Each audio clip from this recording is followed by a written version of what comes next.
We continue in 2 Samuel 17 today, as Absalom gets a second opinion after hearing the counsel of Ahithophel, whose word the narrator described was like the word of God to both David and Absalom. So why is Absalom consulting another opinion here, especially when we know that Hushai came to him as a double agent, although Absalom doesn't know that, but Absalom certainly knows that Hushai had been his father's counselor. So we'll have to see why it is. We don't know why it is. Absalom doesn't give any reason why, but Hushai will do everything he can to confuse the situation with the style of language he uses here, and that's what we need to look at as we continue, starting in verse 8. So we saw last time that Hushai began by saying the word of Ahithophel this time is not good. That's where we ended it. And now we're setting up this nice tight little chiasm, as I was noting last time. And a number of scholars don't note it here, but it seems pretty obvious that it's framed by the father and the men are warriors, and the pair of animal comparisons are like a bear or like a heart of a lion. And in the center, the immediate situation here. And yet so much of what Hushai has to say, much like what Ahithophel has to say, really makes no immediate sense, or is much more complicated or confusing or vague than it sounds like it is. So we're going to have to look at that closely and see exactly what's going on. So let's just jump right into our verse here, and I won't go over the various things I've gone over, but I will note here that if you haven't watched the introductory video, I highlight the elements of style, interpretive options, and the shape, and where we are now finishing this scene here. But we'll put our key words up because it has some of the translation differences between the new RSV and the left. So Hushai continued, as my note from Bodner has below, Hushai silences the crowd, as we saw last verse, as first he says the advice is not good this time, and then resumes his speech when no one interjects. So, notice how he's appealing to Absalom's own experience of his father. As I was noting last time, and we'll look at a comparison in just a minute, Ahithophel's advice is full of first-person pronouns. Let me choose, and I will set up, I will go, etc. There's no role for Absalom in Ahithophel's scenario other than to stand back and watch. But immediately Hushai appeals to Absalom's knowledge about his father. And one of the elements is he refers 3 times in the first verses to your father, your father, your father, and your father, as we'll see. And in great contrast with what Ahithophel refers to as David and the king. How might it sound different to suggest that what his goal is to destroy the king versus kill his father?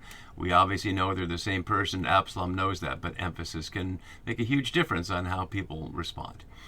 So Hushai says, you know that your father and his men are warriors, literally Gibborim here, we've seen before, the word for not only warriors, but powerful men, and that they are enraged like a bear robbed of her cubs in the field. Literally, they are bitter, which is not necessarily what you think of as a bear being, which is why the NRSV translates enraged, and you can see what an angry bear is like, what he's trying to get him to think. But there's more going on than meets the eye here. So the image of like a bear echoes, as we looked at last time, the scene from 1 Samuel 17, 34 to 37, when David offered his credentials for why he was qualified as a young man to take on the great giant warrior of the Philistines, Goliath. And he noted, as you can see here, his battles against bears and lions. But note how the situation that Hushai is presenting is precisely the opposite. In David's scenario, the bear is the thief, stealing sheep from people, and David is the protector of the sheep and of the people from the bear. But here, Hushai's metaphor, or simile more technically, makes David into the bear robbed of her cubs. Notice the female version of that there. And what cubs are those? Well, plainly Absalom is one of those cubs. Tamar is another, if Tamar is David's child, as we saw. And perhaps Absalom is going to be another one here. And so in that sense, Hushai is saying, your father is like a bitter bear, which bears would probably not be bitter, but they would be angry. In other words, the exact opposite of his role earlier. Does that put Absalom in the role of David versus David being in the role of Goliath? Well, not quite, but Hushai's language is slippery, as we'll see. And then he notes in the field, and we didn't need to know that. We don't need to know that the bear is in the field, but the field, I'd like to suggest, brings up a pattern from the middle of 2 Samuel. Let's look at it here. The ones that aren't color-coded are uses of Hebrew sedah here that are not related to the immediate scene. But I'd like to focus on the pink framework and the blue and the green ones in the middle. So in 9:7 and 19:30, David here and the king there, the same person speaking, Mephibosheth, the grandson of Saul, the son of the late Jonathan, offering in chapter 9 to restore to you all the field of your grandfather Saul. No RSV has land there, and that would make sense, but it uses the word sedeh here for some reason. So all the field, and you shall eat at my table. Then we saw in chapter 16, not using the word field, Ziba, whether the servant of Mephibosheth or his boss isn't clear, came to David right when David is at the peak of the Mount of Olives and on his way down, offering the notion that Mephibosheth was waiting in Jerusalem to take his turn as king, and David said all that was his is yours, but not using the word field. Then later, when Mephibosheth comes back and explains the situation, David concludes by saying, "You and Ziba shall divide the field." So this issue of the field of Saul, which is to say the field of battle, frames what we see here back in chapter 11, two elements of the field around David's relationship with Uriah, and what we're seeing now, three elements of David's relationship with Absalom. In all of these, the field is the place of battle. So the people go out in the field against Israel from David's perspective. The bearers robbed their cubs in the field. And the little story that Joab put in the mouth of the wise woman of Tekoa about two sons who fought with one another in the field, which both echoes back to Genesis 4 and the Cain and Abel story, but certainly is noting throughout this that what's at issue here is the field of battle between both the house of Saul representing Israel and the house of David representing, not clear, maybe Judah or just this handful of mercenaries and loyal individuals, but also the monarchy as a whole, as we'll see as it plays out later. So that's just another element. And as many scholars have noted, especially Brooke Halpern, Hushai's speech is a master of double-layered language. One perhaps for an audience in Absalom's world there, an audience of the Bible, but one for perhaps a background, elite audience of the Deuteronomistic history and of the succession story. And we'll come on that in a minute. So let's return to our key words and continue. It says, besides, your father is a man of war. The word expert is not there. He's a melchama, an ish melchama, a man of war. He will not spend the night with his troops, or literally with the people. There's no word for troops here anywhere in this context. He will not spend the night with his people. Why is that? Why does Hushai make the exact assumption opposite from what Ahithophel had, that all the people are around the king back here, and that when all of Absalom's 12,000 under the leadership of Ahithophel show up, they'll all disappear, leaving the king alone? Hushai starts with an opposite opinion, that he would not spend the night with the people. Why? To not protect them? To keep himself safe?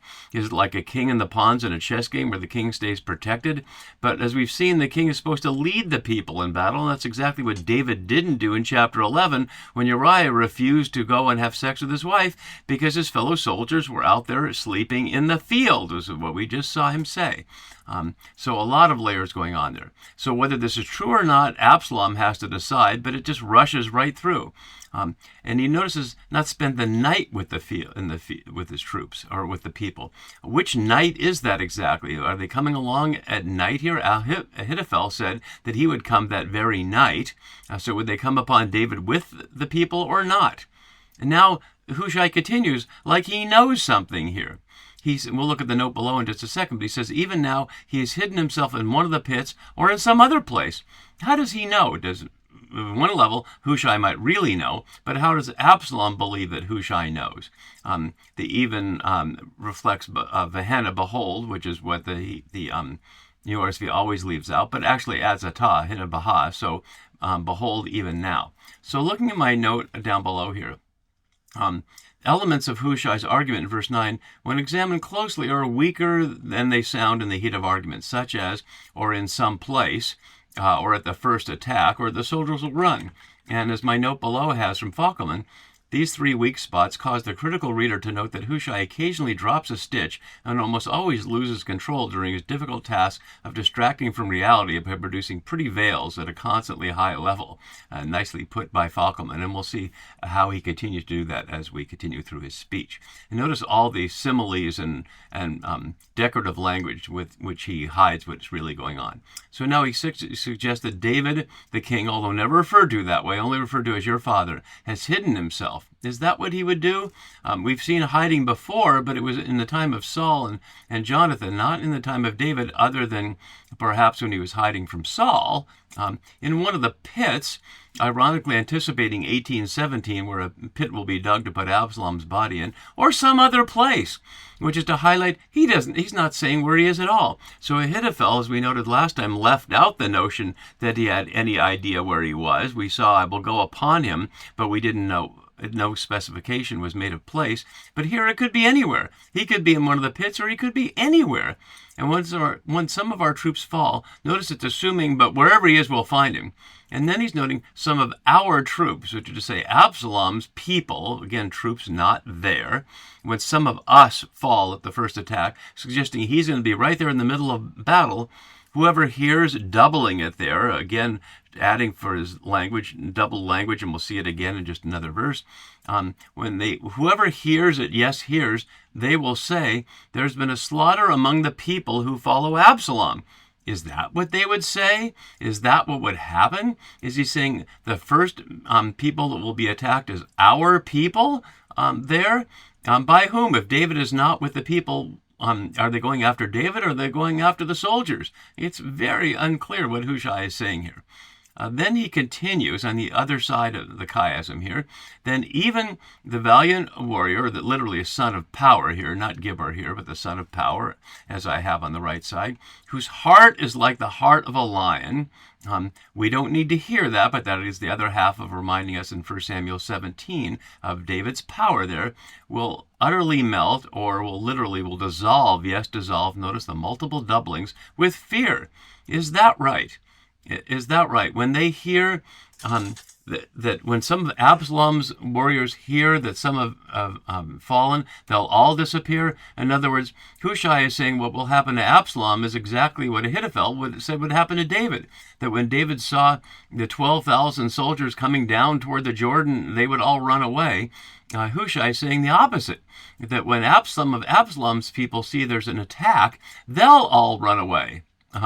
And even the most valiant warrior, and for all Israel knows that your father is a warrior, and that those with him are valiant warriors, literally sons of power, matching as we saw here.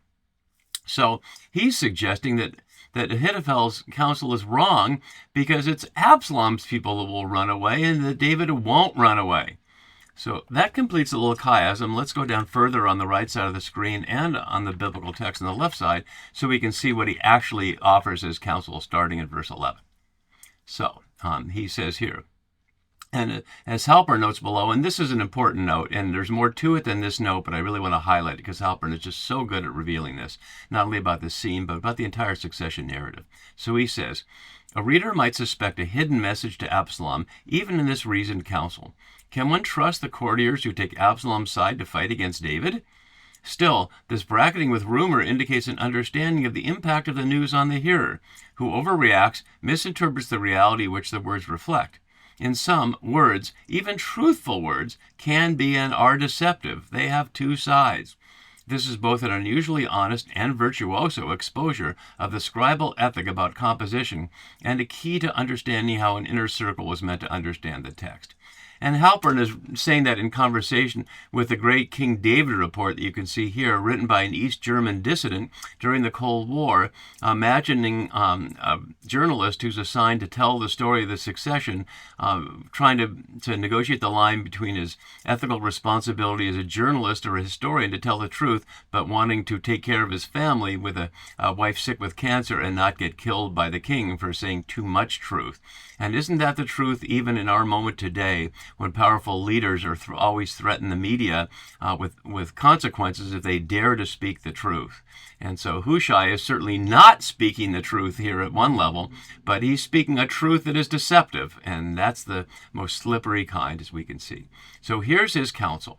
All Israel be gathered to you. Just imagine that. Imagine how that would happen. From Dan to Beersheba. And if you just look briefly at the atlas here, you can see the enormous sweep of what that covers. So you can see Beersheba way south of Jerusalem, even when it's Israel as a separate. When Jeroboam builds his two supposed golden calves, it's from Bethel to Dan. Bethel just north of Jerusalem here, but here's all the way from Beersheba to a Dan that's off the map here beyond the Sea of Galilee.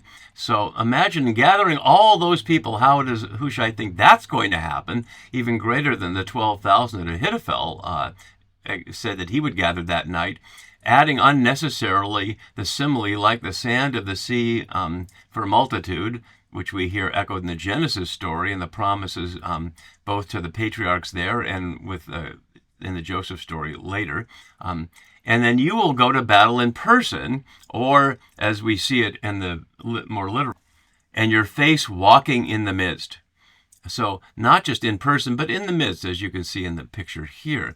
So which is more appealing to Absalom, Ahithophel leading 12,000 men in battle, or a scene where Absalom is walking in the midst there, although Absalom doesn't ever explain why.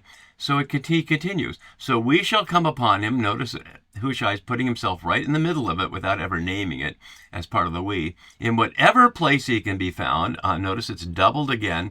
In one of the... two things are doubled here of him. And so listen, I can hardly read it because it's so obfuscating here. So we shall go upon him in one of the places he may be found, and we shall find him there. One of the places he may be found, and we shall find him there as the dew falls on the ground. What does that even mean? The ORC has light upon him, but literally we shall find him. What does that mean? We shall find him like the dew falls on the ground, one person, or spread out? What does that even mean? The image of the dew falling on the ground, dew is only one other time in the books of Samuel, but it certainly echoes the manna story here famously of the layer of dew covering the ground, which revealed when it lifted the manna, the food. And so is the Exodus story being remembered here, or is the Exodus story recalling the dew? In my take on it, the Exodus story is written precisely as a counter story to the succession story. So you'd have to decide for yourself which is echoing which there. And he will not remain here. Notice the euphemism for not going to kill him, but he will not remain, nor any of those with him. So as Ahithophel suggested, just simply isolating the king and killing him, apparently believing that's all that Absalom wanted, now the entire enemy army and people are going to be destroyed. He's proposing destroying all Israel. All of Judah, all Israel on his side, all of Judah, although it's never mentioned that way. Then he offers a counter alternative. So if he'd been hiding somewhere, we'll find him like they do. But if he withdraws into a city, or literally if into a city he gathers, notice that it assumes there's something like a sanctuary city or some city that would receive him on the other side of the Jordan. What would that be? Again, if we look back at the map and imagine David is down here somewhere, where over on this side would he go? Mahanaim, maybe? Possibly. Jabesh Gilead, back to Saul's country? Less likely. So that's something he slips by. But he says, if that happens, then all Israel will bring ropes to that city, reminding of the ropes back here in 8:2. And let's look at that. The only other use of ropes, Havalim, in the books of Samuel, were a summary of David's victories in war. Note that he defeated the Moabites and making them lie down on the ground, measured them off with a cord, or literally ropes here. And they became slaves to David and brought tribute. So the only other previous reference to ropes or cords was to how they symbolized David's power as a victorious warrior. And now Hushai is suggesting that the people will bring ropes to take down the whole city that he's in. Not just to get him, but to take the city. As Falkman notes, it's half a metaphor for catching David and half a metonymy referring to the arsenal of engines of war used to hammer a besieged city, breach, and finally demolish the defensive works. And that'd be quite a project, isn't it? You have to bring more than just ropes. And we shall drag it into the valley, the entire city, until not even a pebble is to be found there. Pebble, Sorar, only in Amos one other time. What kind of a crazy scenario is that? Let's look at the comparison of them side by side. So if we look at the focus, Ahithophel's, as we noted last time, is first-person singular used 7 times. For Hushai, it's David and his men, with 12 references to third person there, either by name or just his or him. The Ahithophel style was linear and unembellished, and Hushai's is flowery and repetitive and contingent. This place or some other place, or buried, hidden somewhere or in the city. David is addressed as king or as David by Ahithophel and as your father by Hushai. As we noted, Ahithophel proposes 12,000 men gathered around Ahithophel. Hushai suggests all Israel gathered around Absalom. And as I noted, the proposed outcome is the scapegoat principle by Ahithophel, that only the king will die. But according to Hushai, now anyone from Israel or from Judah, from David's people, will remain. And here are the various problems. And I've gone over these as I went, but I won't go over them all now, and I'll post this at radicalbible.net as I do. But these are all serious problems. Easily conversation could go on here, given that the narrator tells us in verse 14 that suddenly we realize Absalom's there with all the men of Israel. They're all gathered there already, so no need to gather all Israel from Beersheba to Dan, but they're all in the room. Well, they obviously can't be in the room, and they can't all be hearing it, and they can't all be speaking in one voice, and they're not likely to speak in one voice without asking one of the many obvious questions. But wait a minute, what if this happens, and what if we can't find him, and what if people won't come, etc., etc.? But Absalom has no experience of this. He's shown himself good at glad-handing people in the street and kissing babies and promising justice to everybody. But other than arranging for his brothers and half-brothers to be gathered while he treacherously had Amnon killed by his men, he has no experience at all in war. And David, as Hushai says, is a man of power and a man of experience. And so without any explanation, we hear Absalom and all the men of Israel said the counsel of Hushai the Archite is better than the counsel of Ahithophel. Bodner attributes it, as you see below, to the more egotistical element of it being putting Absalom at the center, and that may be the case, but it doesn't say so. And then the narrator draws a conclusion, and it's a shocking conclusion. For Yahweh had ordained, or literally had commanded, to defeat the good counsel of Ahithophel, so that the Yahweh might bring ruin on Absalom. And there's two elements we need to concern. Was Ahithophel's counsel really good? Good from what perspective? Good on strategizing for Absalom? Good to defeat David? Not certainly good from Yahweh's perspective. And yet it's the narrator suggesting that Yahweh's goal here is to bring ruin on Absalom, or bring evil on Absalom. Omitting Havi here might go to bring ruin, as a phrase here. But we'd heard earlier from Nathan back in 2 Samuel 12 that all this was happening to expose David for the Uriah business, that all of the house of David would come down before the people and before the very sun. It was indicated by Absalom going into the concubines on the roof in the previous scene of advice. And now the narrator suggesting that actually Yahweh is trying to defeat Absalom in order to preserve David. Which is it? Is it Yahweh on Absalom's side, on David's side, or on neither? But as the scene continues with no break at all, Hushai suddenly, with David's priests Zadok and Abiathar, leading them to filling them in on what's going on and preparing them to defeat Absalom. And that's where we'll go next time. See you then for that. Bye-bye.